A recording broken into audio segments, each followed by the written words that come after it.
আসসালামু আলাইকুম। আজকে আমি রান্না করব ডিম সিদ্ধ আর ফুলুরি একসাথে আলু দিয়ে, আর ভুনা খিচুড়ি রান্না করব, সেই জন্যই প্রিপারেশন নিচ্ছি। আজকের ভিডিওটা একটু অন্যরকম, আপনারা দেখতে পারবেন। আজকে ভিডিওতে কিন্তু ভয়েস আমি আলাদাভাবে দিব না, ভয়েস একবারেই দিব। এই যে এখানে আমি খিচুড়িতে দেওয়ার জন্য রসুন থেতো করে রেখেছি, এখানে আলু আছে, এটা আমি ফুলুরি আর ডিমের তরকারিটাতে দিব। আর এই যে পেঁয়াজ মরিচ কেটে রেখেছি, এখানে আদা বাটা আছে। এই তো দেখি রান্নাবান্না এখন শুরু করে দিব।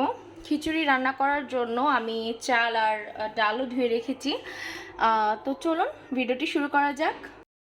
এই তো এখানে ডাল দুই রকমের নিয়েছি আর চাল নিয়েছি। আমি ভাতের চালটাই ইউজ করেছি, পোলাওয়ের চাল এখানে দেই নাই। তো এই যে এখানে পেঁয়াজ আর কাঁচা মরিচ আমি এর মধ্যে দিয়ে দিলাম।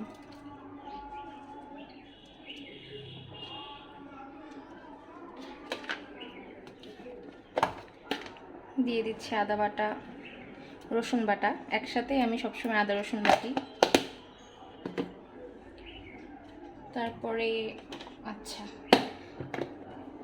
শুকনো মশলাগুলো দিয়ে দিই, লবণ,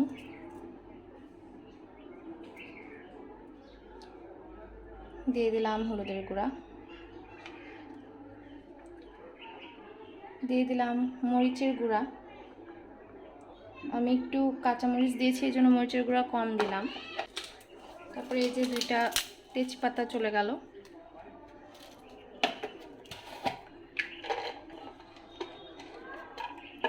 এখানে এলাচ আর লং দিয়ে দিলাম 3-4টার মতো করে।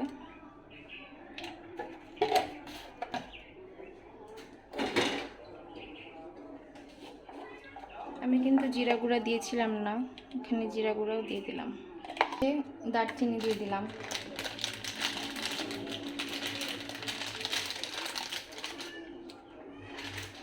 পেস্টটা করে রেখেছিলাম সেটা এর মধ্যে এখন দিয়ে দিব।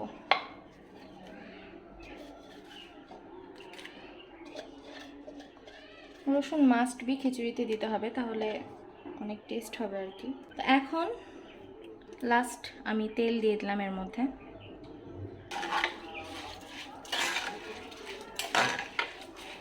একদম পানি দিয়ে আমি চড়াই দিব এখন।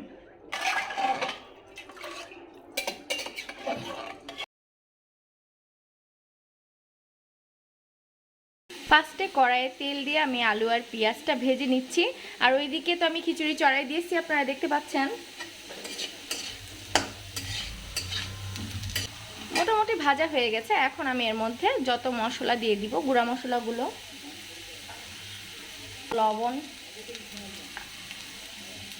হলুদের গুঁড়া,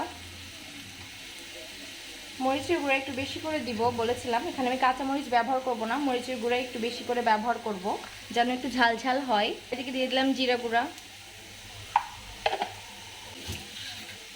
একটা পানি দিব মশলাগুলো যেন পুড়ে না যায়।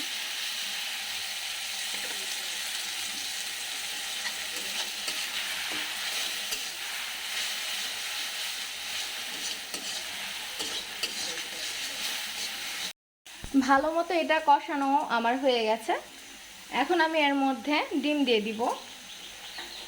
ডিমটা কিন্তু আমি অফ ক্যামেরায় ভেজে নিয়েছিলাম। তো এখন ডিমটা এর মধ্যে দিয়ে আমি একটু ভুনে তারপর এর মধ্যে যতটুকু পানি দরকার পানি দিয়ে দিব।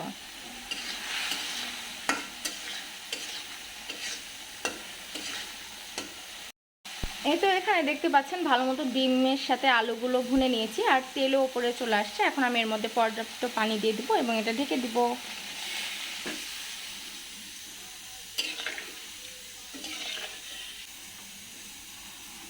এখন আমি ঝোলের মধ্যে ফুলুরি দিয়ে দিব।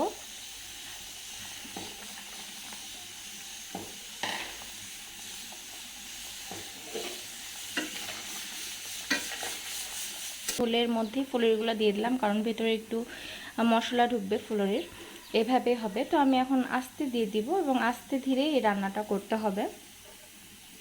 আর ওইদিকে আমার খিচুড়ির প্রায় 2টা সিটি দিয়ে দিয়েছি, আর আমি 3টা সিটি দিলেই খিচুড়িটা হয়ে যাবে। মোট 5টা সিটি লাগে ভুনা খিচুড়িতে। এদিকে খিচুড়িটা আমার পুরোপুরি হয়ে এসেছে, আর এদিকে ডিম আর ফুলুরি তরকারিটাও হয়ে গেছে। দেখেন ফুলুরিগুলো কত বড় বড় হয়ে গেছে। আর সিদ্ধ হয়েছে নাকি আমি দেখব। সিদ্ধও হয়ে গেছে, মোটামুটি আলু সিদ্ধ হয়ে গেছে। তরকারিটা আমার একদম কমপ্লিট।